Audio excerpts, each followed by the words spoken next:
إن الحمد لله نحمده ونستعينه ونستغفره ونعوذ بالله من شرور أنفسنا ومن سيئات أعمالنا من يهده الله فلا مضل له ومن يضلل فلا هادي له وأشهد أن لا إله إلا الله وحده لا شريك له وأشهد أن محمدا عبده ورسوله يا أيها الذين آمنوا اتقوا الله حق تقاته ولا تموتن إلا وأنتم مسلمون يا أيها الناس اتقوا ربكم الذي خلقكم من نفس واحدة وخلق منها زوجها وبث منهما رجالا كثيرا ونساء واتقوا الله الذي تساءلون به والأرحام إن الله كان عليكم رقيبا يا أيها الذين آمنوا اتقوا الله وقولوا قولا سديدا يصلح لكم أعمالكم ويغفر لكم ذنوبكم ومن يطع الله ورسوله فقد فاز فوزا عظيما أما بعد فإن خير الحديث كتاب الله وخير الهدي هدي محمد صلى الله عليه وسلم وشر الأمور محدثاتها وكل محدثة بدعة وكل بدعة ضلالة وكل ضلالة في النار. أعوذ بالله السميع العليم من الشيطان الرجيم. بسم الله الرحمن الرحيم.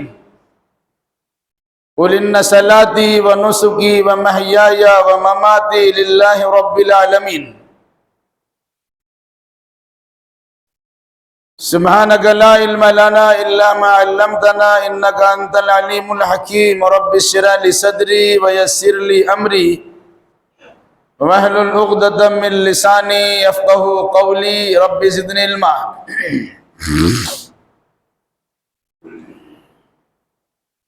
ساری تعریف سارے جہان کے خالق و مالک اللہ رب العالمین کے لیے لائق و سزاوار ہے، اور درود و سلام نازل ہو تمام انبیاء کرام علیہم السلام پر، خصوصاً احمد مصطفیٰ محمد مصطفیٰ صلی اللہ علیہ وسلم پر۔ اللہم صلی علی محمد وعلی آل محمد كما صليت على إبراهيم وعلى آل إبراهيم إنك حميد مجيد. اللهم بارك على محمد وعلى آل محمد كما باركت على إبراهيم وعلى آل إبراهيم إنك حميد مجيد.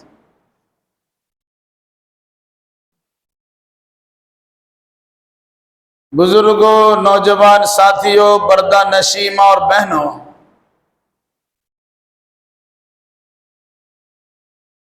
سال کا آخری مہینہ یعنی ذی الحجۃ الحرام کا مہینہ چل رہا ہے،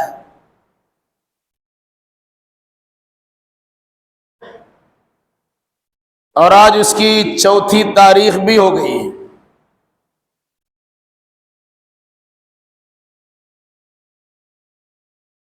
اس مہینہ کے ابتدائی 10 ایام کی فضیلتوں پر مشتمل بہت ساری باتیں گزشتہ ہفتہ میں آپ کے سامنے آ چکی ہیں، جس کا خلاصہ یہ ہے سال کے دیگر ایام میں جو اعمال آپ کریں گے ان کے مقابلے میں ان 10 دنوں میں جو اچھے اعمال بجا لائیں گے ان کا درجہ بڑھا ہوا ہوگا۔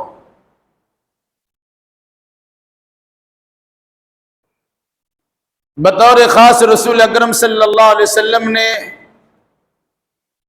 تہلیل، تکبیر اور تحمید کرنے کا درس دیا ہے۔ کثرت کے ساتھ لا الہ الا اللہ پڑھنا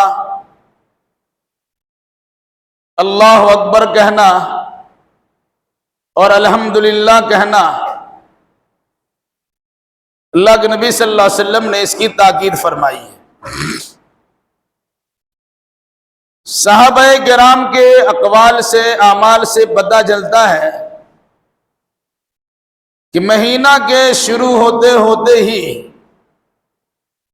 اللہ اکبر لا الہ الا اللہ واللہ اکبر وللہ الحمد جیسے کلمات بار بار دہرایا کرتے تھے، جس کا مقصد اللہ کی تکبیر سے دنیا کو گونجا دینا ہے، اللہ کی بڑائی کا تذکرہ بار بار کرنا ہے، تعریفیں اللہ کی ہوں گی، تسبیحیں اللہ کی ہوں گی، تحلیلیں اللہ کی ہوں گی، ان کا بار بار تذکرہ کرنا ہے۔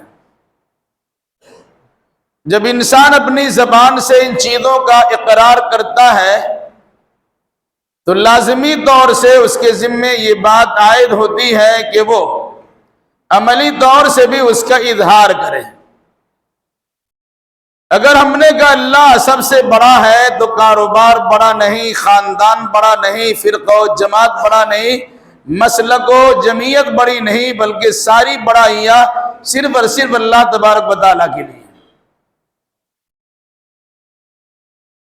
جب لا الہ الا اللہ کی باری آتی ہے تو اسے کلمہ کے اور اس جملے کے ادا کرنے کا مقصود یہ ہوتا ہے کہ چھوٹی عبادت ہو یا بڑی عبادت، رات کی عبادت ہو یا دن کی عبادت، ہفتے کی عبادت ہو یا مہینے کی عبادت، سال کی عبادت ہو یا عمر بھر کی عبادت، وہ ساری عبادتیں صرف اور صرف اللہ تبارک و تعالیٰ کے لیے ہونا چاہیے۔ اور جب تسبیح کہنے کی باری آتی ہے سبحان اللہ، آپ نے اگر اپنی زبان سے قرار کیا کہ اللہ پاک ہے تو اللہ کی پاکی کا تذکرہ اس انداز سے ہونا چاہیے کہ پھر اللہ کے ذات میں، صفات میں، عبادات میں، تصرفات میں، علوم و اختیارات میں کسی قسم کی شرکت کو عیب سمجھتے ہوئے اس سے انکار کرنا چاہیے۔ تو قولی طور سے بھی اور عملی طور سے بھی اللہ کی بڑائی کے گن گانے کا حکم دیا گیا، اور بطور خاص اس مہینے کے ابتدائی 10 دنوں میں اس کی تاکید کی گئی۔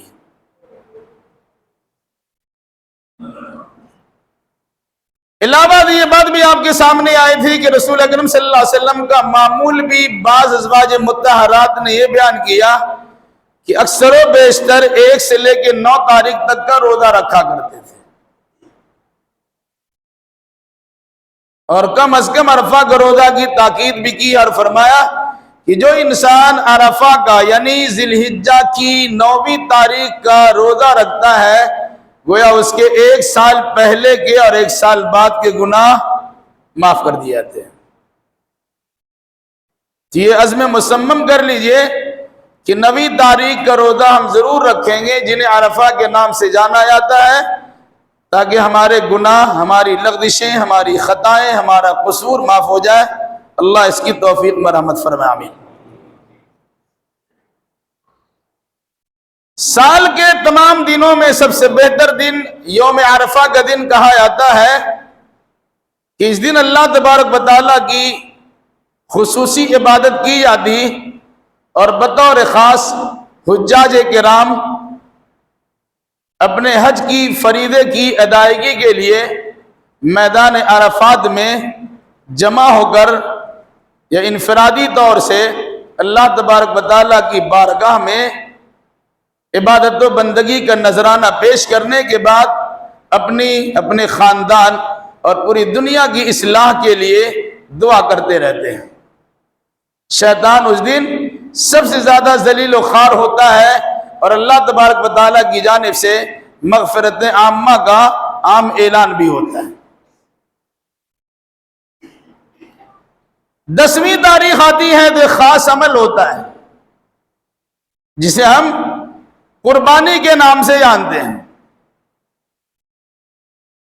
قربانی اللہ کی قربت و نزدیکی چاہنے کا ایک ذریعہ ہے۔ اس کے لیے باضابطہ تیاریاں ہوتی ہے اور پھر اس کے بعد اس عمل کو اللہ کی بارگاہ میں پیش کیا جاتا ہے۔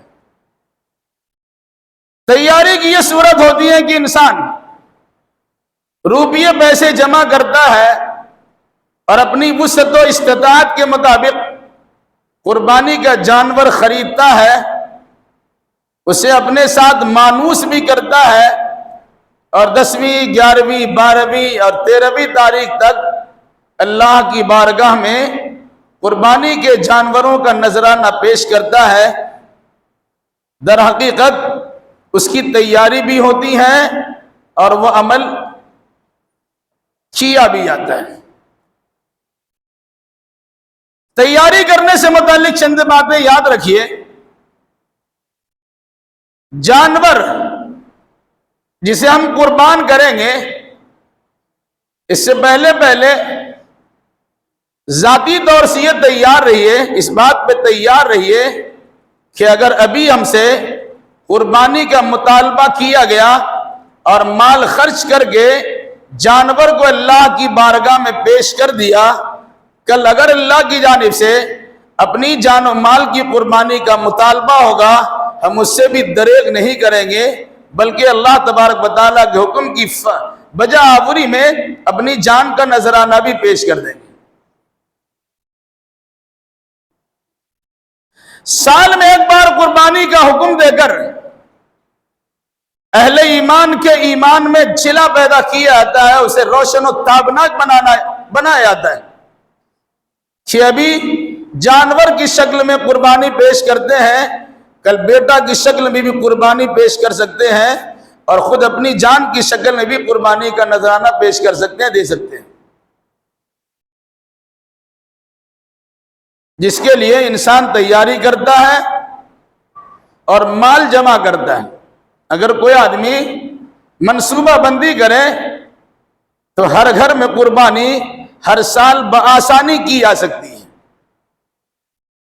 پورا بڑا جانور نہیں کر سکتے، چھوٹا جانور کر سکتے ہیں، چھوٹا جانور نہیں کر سکتے، بڑا جانور میں ایک حصہ تو ضرور لے سکتے ہیں، لیکن دل میں ارادہ ہونا چاہیے۔ ابھی قربانی ختم ہوئی، ہر دن ہر ہفتہ ہر مہینہ تھوڑا تھوڑا ہم نے کاٹ کر جمع کیا تو آدمی اتنا پیسہ سال بھر میں ضرور جمع کر لے گا کہ پورا قربانی کا جانور نہیں، ایک حصہ ضرور دے سکتا ہے۔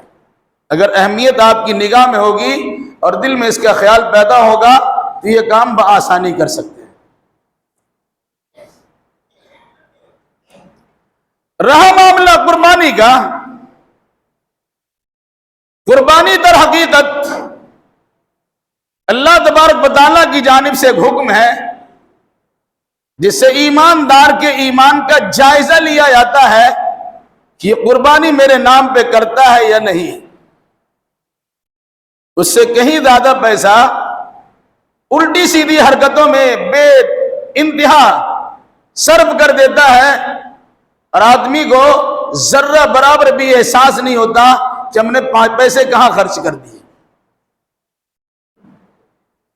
انسان نما شیطان کچھ آپ کے سامنے آئیں گے، کچھ دیندار بھی ہو سکتے ہیں، کچھ دنیا دار بھی ہو سکتے ہیں، کوئی ملت کے بہی خواہ بھی ہو سکتے ہیں، ملت کے غم میں گھننے کا دعوے دار بھی ہو سکتے ہیں۔ اتنے پیسے قربانی کے جانور پر صرف کرنے کی کیا ضرورت ہے؟ ملت و امت میں بے شمار افراد بھوکے مر رہے ہیں، ان کے کھلانے پلانے کا بندوبست کیا جائے۔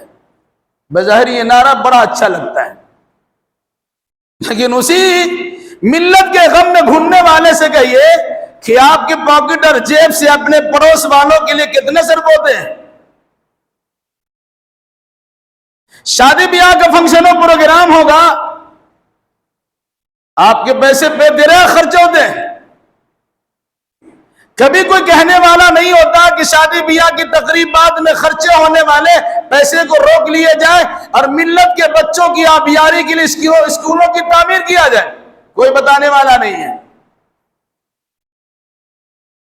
غریب کے بچے کو دودھ میسر نہیں ہوتا، فضول خرچی کرنے والے انسان کو فضول خرچی سے منع کیا جائے اور غریب بچوں میں دودھ کے ڈبے بانٹے جائیں، کوئی کہنے والا نہیں ہوتا۔ ملت کے مسائل حل کرنے کے لیے اس طرح کے مگرمچھ کے آنسو بہانے والے بہت سارے لوگ آپ کے سامنے آئیں گے جو در حقیقت عبادات الہی سے روکنے کی ناپاک سازش کرتے ہیں کہ نہ ادھر کے رہیے نہ ادھر کے رہیے، لا الہ الا ولا الہ الا۔ اس لیے ایسے انسان نما شیطان کے بہکاوے میں اور وسوسے سے اب دو چار نہ ہو، قربانی ضرور کیجئے۔ دیگر معاملات کو انجام دینے کے لیے بہت دیگر مقامات ہیں اور دیگر چیزیں ہیں کہ جس کے ذریعے سے انہیں پورے کیے جا سکتے ہیں۔ ایک انسان آپ سے کہے گا 4 لاکھ روپیہ حج میں خرچ ہوتا ہے، آپ کو حج کرنے کی کیا ضرورت ہے؟ کسی بچی کی شادی کرا دی، حج کا ثواب مل جائے گا۔ اور ایسے لوگ بھی آتے ہیں کہ ہم نے تو اللہ کے فضل و کرم سے حج نہیں کیا اور فلاں فلاں بچی کی شادی کرا دی، لگتا ہے کہ اللہ پہ احسان کر دیا۔ آپ پر حج کے فریضے کی ادائیگی لازم تھی، کرنا پڑے گا۔ آپ نے جمع کر کے رکھا ہے، کرنا ہی کرنا ہوگا، یہ بہانے تلاش کرنے کی ضرورت نہیں ہے۔ اسی طریقے سے عبادت قربانی کی شکل میں آپ پر لازم و ضروری ہے کہ اگر آپ کے بعد استعداد ہے تو من کان لہ سعی فلم یضحی فلا یقربن مصلانا، جس کے پاس قربانی کرنے کی سکت و قربانی نہ کرے وہ ہماری عیدگاہ میں نہ آئے۔ قربانی کیجئے اور ضرور کیجئے، اور لوگوں کے بہکاوے مت آئیے کہ اس سے فضول خرچی ہوتی ہے، جانوروں پر ظلم ہوتا ہے، گوشت برباد ہو جاتا ہے، برادران وطن کو تکلیف بھی ہو جاتی ہے اور بہت سارے معاملات۔ آپ کے وجود سے برادران وطن کو تکلیف ہے کہ اپنے آپ کو مار لیجیے گا، اور تکلیف برادران وطن کو نہیں ہے۔ چند ہی لوگ ہیں جو اس قسم کی باتیں اٹھاتے ہیں، وہ بھی ہماری حرکتوں کے نتیجے میں ہم الٹی سیدھی حرکتیں کرتے ہیں اور لوگوں کے جذبات کو برانگیختہ کرتے ہیں، نتیجے کے طور پر ریاکشن کے طور پر یہ چیزیں ہمارے سامنے آتی ہیں۔ اس لیے قربانی ضرور کیجئے، البتہ قربانی کے اصول و ضوابط اور طریقہ کار شریعت اسلامیہ نے جو بیان کیا ہے اسے ملحوظ خاطر رکھیے، اسے مد نظر رکھیے، اسے اپنی نگاہ میں ضرور رکھیے۔ جانور خریدنے کی باری ہے، جانور ضرور خریدیے، لیکن میری گزارش یہ ہے کہ 20 25 50 ہزار کے جانور کو 1 لاکھ 2 لاکھ کی قیمت دے کے مت خریدیے۔ ایک جانور آپ کو پسند آ گیا، منہ مانگا دام آپ نے دیا، مجھے پسند ہے، اس کی قیمت اتنی نہیں ہے لیکن دام آپ نے بڑھا دیا، قیمت آپ نے بڑھا دیا، اسے روکیے۔ 4 5 لاکھ کی گائے ذبح کرنے کے بجائے اسی قیمت پر کئی گائے آپ خرید سکتے ہیں، غربا مساکین میں اس کے قربانی کے جانور کو تقسیم کر کے ان کی دل جوئی آپ حاصل کر سکتے ہیں۔ ایسا کرنے میں چونکہ نمائش نہیں ہوگی، دکھاوا نہیں ہوگا، لوگوں کی جانب سے تعریف کے کلمات سننے کو نہیں ملیں گے، انسان اس پر توجہ ہی نہیں دیتا ہے۔ تو جانور کی خریداری سے پہلے اپنا ذہن بنائیے، اپنی صلاحیت کے مطابق جانور خریدیے۔ ایسا نہیں ہے کہ آپ کی صلاحیت تھوڑی سی ہے اور لوگوں کی نمائش کے لیے آپ نے اس پہ قیمت پر اضافہ در اضافہ کر دیا اور پھر اس کے بعد جانور کو لا کے محلے میں ٹہلایا بلایا اور کھلایا پلایا اور لوگوں کے سامنے اس کی نمائش کرا دی، اتنے میں ہم نے گائے خریدے ہیں۔ اس پر انشاءاللہ تھوڑی سی بحث آئی ہے۔ تو جانور خریدیے، ضرور خریدیے۔ جانور کے لانے کا مسئلہ ہوتا ہے،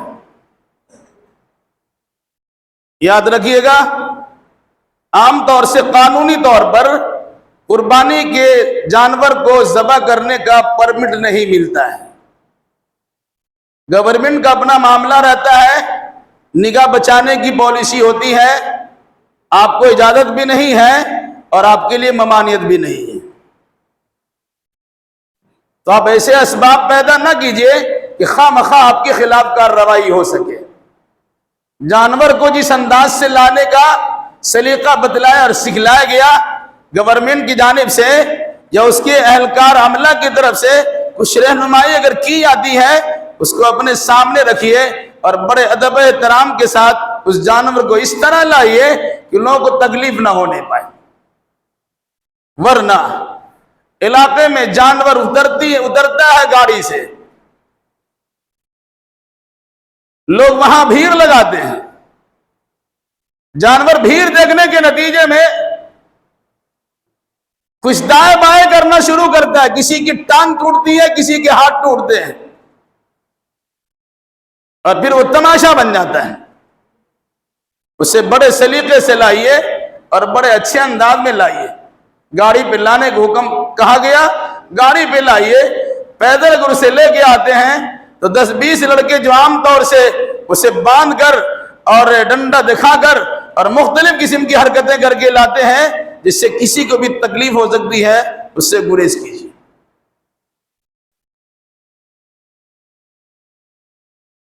علاوہ ازیں جب قربانی کا دن ہوگا اور جانور کو اللہ کی بارگاہ میں پیش کرنے کی باری آئے گی تو اس سے پہلے 100 بار آپ سوچئے، بار بار آپ سوچئے، یہ جانور جس کے ناک میں ہم نے لگام لگایا، نکیل لگایا ہے اور اس کو اپنے ہاتھ میں تھام کے رکھا ہے، سرکش اور بدماش قسم کے جانور کو بھی آپ نے پابند بنا لیا، اپنا ہمنوا بنا لیا، غلام بنا لیا، تابع و فرما بردار بنا لیا۔ یہ سوچنا چاہیے کہ ہمارے ناک بھی لگام لگا ہوا ہے، وہ اللہ اس کے رسول کے ہاتھ میں۔ ہمیں جانور سے سبق حاصل کرنا چاہیے کہ جانور تو اپنے مالک کا فرما بردار بن گیا، اور انسان جو تمام مخلوقات میں سب سے بہتر مقام رکھتا ہے، وہ اللہ اس کے رسول کے فرمان سے باہر نکل گیا۔ ان چیزوں پہ خصوصی توجہ دیجیے۔ رہا معاملہ قربانی کے جانور خریدنے سے پہلے چند چیزوں پر خصوصی توجہ دینی چاہیے۔ جانور اندھا نہ ہو، ذرا آنکھ کے سامنے ہاتھ وغیرہ دے کے معلوم کر لیجئے کہ اسے سجھائی دیتا ہے کہ نہیں دیتا ہے۔ ایسا نہیں کہ بظاہر خوبصورت لگا لے کے چلے آئے، بعد میں پتا چلا دکھتا ہی نہیں ہے۔ اندھا جانور کی قربانی نہیں ہوتی۔ جانور جسے آپ خرید رہے اسے چلا کے دیکھیے، حسین و جمیل جانور دیکھا نہیں، بس لے لیا، اسے کچھ دور چلائیے، اگر اس کے لنگڑا پن ظاہر ہے، لنگڑا کے چلتا ہے، ایسے جانور کی قربانی نہیں ہوگی۔ جانور کے سلسلے میں یہ بات بھی یاد رکھیے کہ وہ جانور تندرست ہو، بالکل مریل قسم کا نہ ہو کہ ہڈیاں چمک رہی ہیں، گوشت نام کی کوئی چیز ہی نہیں ہے۔ کہا ایسے جانور کی قربانی بھی نہیں کر سکتے جو بالکل لنگڑا، دھکا دیجیے تو گر جائے۔ اور چوتھا عیب جو مسلمہ عیب بتایا گیا کہ بیمار جانور جس کی بیماری ظاہر ہو وہ جانور آپ ذبح نہیں کر سکتے۔ شریعت نے جن چیزوں کی تاکید کی ہے ہمیں اس پر خصوصی توجہ دینی چاہیے۔ تو 4 قسم کے عیوب سے پاک آپ کے جانور ہونے چاہیے، اندھا نہ ہو، لنگڑا نہ ہو، بیمار نہ ہو، اور بالکل مریل قسم کا کمزور جانور نہ ہو۔ ایسے جانور کی خریداری سے گریز کیجئے۔ بسا اوقات کچھ جانور بڑا خوبصورت لگتا ہے لیکن ان عیبوں میں سے کوئی عیب اس کے اندر پایا جاتا، آپ اس کی خوبصورتی پہ فریفتہ ہو جاتے اور عیب تلاش کرنے کی کوشش بھی نہیں کرتے، لے کے چلے آتے ہیں اور بعد میں پتا چلتا یہ عیبدار جانور ہے تو سر پیٹنا شروع کرتے ہیں اور واہ ویلا مچانا شروع کرتے ہیں۔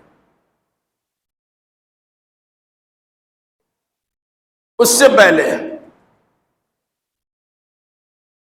آدمی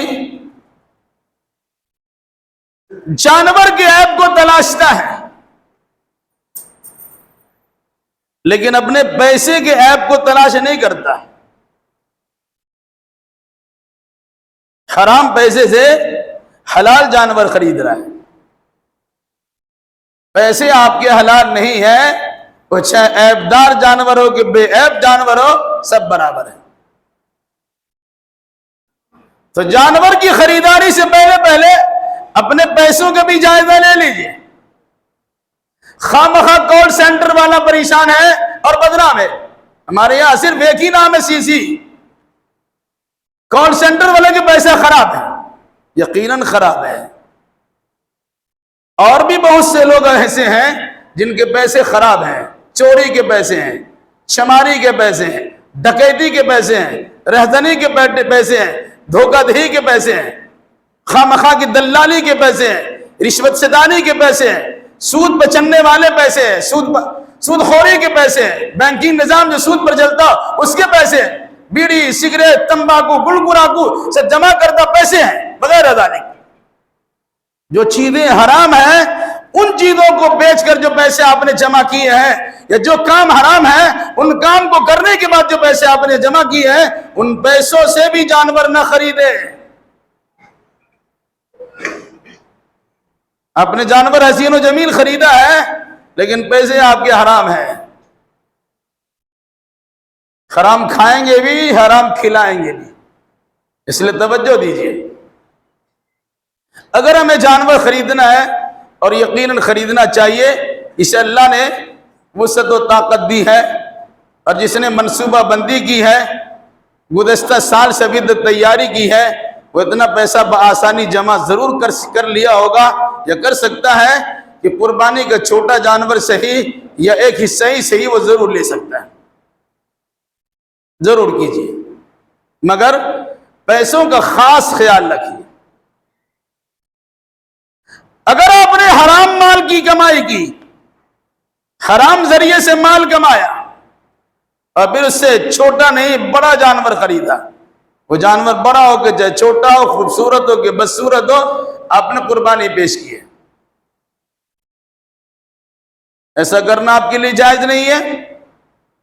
اور اگر ایسے جانور کی قربانی آپ نے امام صاحب کو کھلایا، مؤذن صاحب کو کھلایا، نمازی صاحب کو کھلایا، اور فلاں صاحب کو کھلایا، رشتہ دار کو کھلایا، تو جان لیجئے ایک گناہ تو آپ کر ہی رہے تھے، اچھے لوگوں کو بھی گناہ میں شامل کر دیا. اس لیے ایسے گناہ جاریہ سے دور رہیے، پرہیز کیجئے.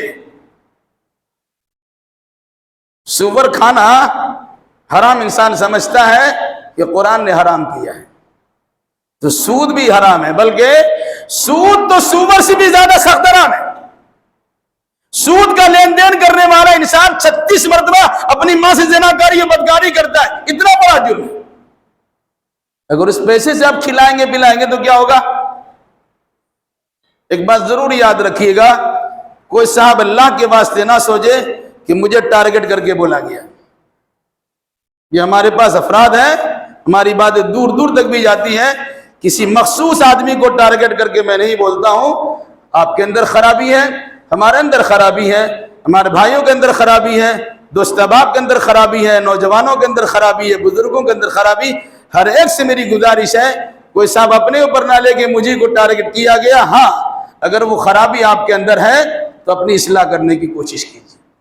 یہ ہرگز نہ سوچئے گا کہ ممبر سے ہم آپ نے ٹارگٹ کیا ہے اور آپ کی مذمت بیان کر رہے ہیں، آپ کی خلاف ورزی کر رہے ہیں یا آپ کے خلاف بکتے ہیں. اس قسم کی بات اپنے ذہن و دماغ میں ہرگز نہ رکھیں. تو کسی بھی عبادت کے لیے حلال مال کا ہونا ضروری. ان اللہ طیب لا يقبل الا طیبا، اللہ پاک ہے اور پاک ہی کو قبول کرتا ہے. اگر آپ نے ناپاک جانور دیا یا ناپاک پیسے جانور خریدا تو آپ کا پیسہ ہی برباد ہوا، وہ جانور پر ظلم ہوگا، اور اس کے علاوہ فضول خرچی تصور کیا جائے گا، اور گناہوں کو فروغ دینے والے آپ کہلائیں گے. اس لیے ایسی چیزوں سے پرہیز کیجیے اور گریز کیجیے. اگر خرابی ہے اللہ کے واسطے دور کیجیے. اگر کوئی سمجھاتا ہے اسے اپنے لیے خیر خواہ سمجھیے کہ آپ کو صحیح رہنمائی کر رہا ہے. ایسے خیر خواہ کی قدر بھی کیجئے اور ان کی بات کو ضرور بالضرور ماننے کی کوشش کیجئے. اگر خرابی ہے تو دور کیجئے اور نہیں ہے تو پھر غم اٹھانے اور تکلیف برداشت کرنے کی ضرورت نہیں ہے اور کسی کو کہنے کی حاجت نہیں تو مجھے کو کہا گیا ہے. ایسا ہرگز نہ سوچئے گا. اللہ تعالیٰ اس قسم کی عیب جوئی سے ہمیں بھی محفوظ رکھے اور آپ کو بھی پاک صاف رکھے. آمین. تو قربانی کے جانور کی خریداری سے پہلے اپنے پیسوں کی صفائی ہو جائے. الحمدللہ جانور آپ نے خرید لیا, حلال پیسے سے جانور خریدا, بہترین خوبصورت جانور آپ نے خریدا. اب اگر آپ کا عمل عقیدہ شرکیہ ہے, شرک کرتے ہیں یا کفر کرتے ہیں یا ارتداد اختیار کر چکے, دین سے پھر گئے, تو کافر و مشرک کا کوئی عمل قبول نہیں ہوتا.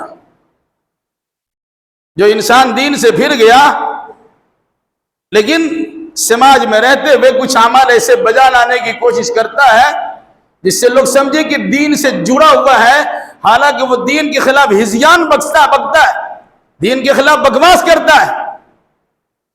ایسا انسان بھی اگر قربانی پیش کرتا ہے تو اللہ کی بارگاہ میں ایسے انسان کی قربانی کا کوئی اعتبار نہیں. اگر آپ کا عقیدہ شرکیہ ہے, آپ کا عقیدہ کفریہ ہے, آپ کا عقیدہ بدعیہ ہے اور آپ کا عقیدہ ارتداد والا ہو چکا ہے, اب قربانی کا جانور پیش کریں گے تب بھی آپ کی قربانی اللہ کی بارگاہ میں قبول نہیں ہوگی. کیوں؟ آپ کہتے ہیں ان صلاتی و نسکی و محیای و مماتی للہ رب العالمین لا شریک لہ و بذالک امرت وانا اول المسلمین. میری نماز, میری قربانی, میرا جینا, میرا مرنا سب اللہ کے لیے جو سارے جہان کا پروردگار ہے, اس کا کوئی شریک نہیں ہے اور مجھے حکم دیا گیا کہ میں صرف اسی کی فرما برداری کروں. تو اگر عقیدے میں گھٹالا ہے, شرک و کفر آپ کے عقیدے اندر پایا جاتا ہے, تو آپ ایسا شرکیہ عقیدہ لے کر قربانی کریں گے, جانور تو ذبح ہو جائے گا لیکن اللہ تبارک و تعالیٰ کی قربانی کا اعتبار نہیں ہوگا یا کسی عبادت کا اعتبار نہیں ہوگا. اسی طرح ہر سال یہ بات آپ کو بتائی جاتی ہے, اگر آپ نماز نہیں پڑھتے, بے نمازی ہیں, تو صحابہ کرام کے متفقہ فیصلہ و فتویٰ کی روشنی میں آپ مسلمان نہیں ہیں. یہ الگ سی بات ہے کہ حکومت کے کھاتے میں اعداد و شمار کے مطابق آپ کی گنتی بتا کر 20 کروڑ 25 کروڑ 35 کروڑ کہہ دیا جائے تو آپ کی گنتی مسلمانوں میں حکومت کے کھاتے میں ہے لیکن اللہ اس کے رسول کے کھاتے میں نہیں ہے. کیونکہ اللہ کے نبی صلی اللہ علیہ وسلم کا فرمان ہے من ترکہا فقد کفر, جس نے نماز چھوڑ دیا وہ کافر ہو گیا. اور صحابہ کرام کا مجموعی فتویٰ تھا کسی عمل کے چھوڑنے پر صحابہ کفر کا فتویٰ نہیں لگاتے تھے سوائے نماز کے. تو اگر بے نمازی ہیں, مسلمان نہیں ہیں, قربانی کر کے کیا کیجیے گا؟ بات کڑی تھوڑی سی لگ سکتی ہے مگر میں صرف اس لیے بیان کرتا ہوں کہ اللہ کے واسطے اب نمازی بن جائیے اور اپنے آپ کو کفریہ عقیدہ و نظریہ سے بچا لیجیے. بے نمازی کی کوئی قربانی قبول نہیں. اب دعا بھی پڑھتے ہیں نا, ان صلاتی و نسکی, کتنا بڑا جھوٹ بولتا ہے انسان, جانور ذبح کرتا ہے, کہتا ہے میری نماز, میری قربانی, میرا جینا, میرا مرنا اللہ کے لیے. نہ نماز پڑھتا ہے, نہ صحیح پیسے سے قربانی کرتا ہے, نہ جینا مرنا اللہ کے لیے کرتا ہے, ساتھ ساتھ سامنے جھوٹ پر جھوٹ بولتا چلا جاتا ہے. کتنی بڑی ڈھٹائی ہے اور کتنی بڑی جرات مندی کی بات ہے. اس لیے اگر نماز نہیں پڑھتے ہیں تو قربانی نہیں کیجیے, اور اگر قربانی کرنا چاہتے ہیں تو نماز شروع کر دیجیے. ایسے لوگ ہیں ہم تو بقرعید کی نماز پڑھ کے آئے ہیں, نماز تو پڑھ لیا, گنتی تو ہماری نماز پڑھنے والوں میں ہے, بقرعید کی نماز تو پڑھی ہے. تو اللہ تو بہتر جانتا ہے کہ آپ نے نماز پڑھی ہے کیا پڑھا ہے. اس لیے اگر بے نمازی ہیں تو نماز ہم نہیں کہیں گے کہ قربانی چھوڑ دیجئے، ہم یہ کہیں گے نماز پڑھنا شروع کر دیجئے۔ بے نمازی مت رہیے، باضابطہ نمازی بن جائیے، نماز پڑھیے، تاکہ یہ کہنے کا موقع ملے کہ ان صلاتی و نسکی، میرا جینا، میرا مرنا، ساتھ میری قربانی، میری نماز، سب اللہ کے لیے۔ ان چیزوں کے ساتھ ساتھ اگر ہم نے نماز پڑھ لی، قربانی کر دی، الحمدللہ، پیسے بھی حلال ہیں، قربانی کا جانور لایا، اس میں نیت میں فطور واقع ہو گیا، نیت میں خرابی ہو گئی۔ کیا خرابی؟ علاقے میں اس کی نمائش ہو جائے، دکھاوا ہو جائے، ریا و نمود ہو جائے۔ یاد رکھیے گا، کوئی بھی عبادت جو مسلمہ عبادت ہے، نماز ہو کہ روزہ ہو کہ حج ہو کہ زکوٰۃ ہو یا دیگر عبادت، اگر کسی عبادت کو آپ نے دکھانے کے لیے کیا ہے تو عبادت تو ہوئی نہیں، لیکن ساتھ ساتھ مجرم بھی ہو گئے، مشرک ہو گیا کہ من صلی یرائی فقط اشرک ومن صام یرائی فقط اشرک ومن تصدق یرائی فقط اشرک۔ جس نے دکھانے کے لیے نماز پڑھی وہ بھی مشرک، جس نے دکھانے کے لیے روزہ رکھا وہ بھی مشرک، اور جس نے دکھانے کے لیے صدقہ و خیرات کیا وہ بھی مشرک۔ اندازہ لگا لیجئے، عبادت قبول نہیں ہوئی الگ بات ہے، اوپر سے آپ پر مجرم ہونے کا اور مشرک ہونے کا فتویٰ لگ گیا اللہ کی جانب سے۔ جو نمائش کی شکلیں ہوتی ہیں، جس کا ایک عام انسان بھی اندازہ لگا سکتا ہے، انسان مر رہا ہے، گرمی سے پریشان ہے، گرمی کی شدت کے نتیجے میں لو سے دوچار ہے، کہیں اس درخت کا سایہ تلاش کرتا ہے، آپ اس کے پڑوسی ہیں، اگر اس کا لائن کٹ جائے یا کسی وجہ سے میں خرابی آ جائے، آپ سے کہتے رہا تار جوڑ لیں، آپ کی یہاں روشنی تھوڑی سی دے دیجیے گا، پنکھا چلا لیں گے، نہیں دے سکتے آپ، الا ماشاء اللہ۔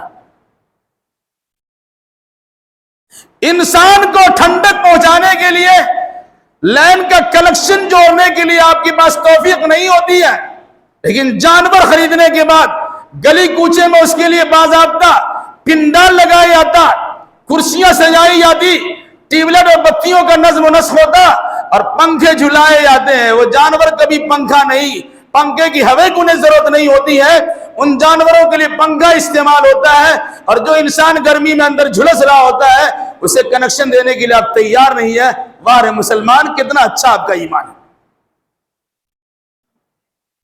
کیا کوئی جانور پنکھا میں رہتا ہے؟ وہ پنکھا میں رہنے کے بعد بیمار پڑ سکتا ہے، اسے کھلی فضا کی ہوائیں چاہیے۔ یہ در حقیقت نمائش کی شکلیں ہیں، الٹے سلٹے پیسے سے ہم نے جانور خریدا ہے، اور پھر اس کے بعد اس قسم کی چیزوں کا استعمال بھی کیا، اور پرچار ہوتا فلاں جگہ پر 8 لاکھ کی گائے ہے تو 7 لاکھ کی گائے ہے، پھر یہ انتظامات ہے، پھر نیچے پتھر لگا ہوا ہے، پھر قالین بچھا ہوا ہے، پھر بتیاں سجائی گئی ہے، پھر پنکھے لگائے گئے ہیں، بیٹھنے والوں کے لیے، دیکھنے والوں کے لیے انتظامات بھی ہیں، شربت بھی پلائے جاتے ہیں، کھلائے پلائے بھی جاتے ہیں، پھر اس کا تذکرہ بھی ہوتا ہے کتنے کے جانور ہے، لمبے لمبے اپنی حلق سے نکالتے اتنے کی جانور خریدی ہے، ایسا لگتا ہے پھکارا نکل آئے گا۔ لا حول ولا قوت الا باللہ۔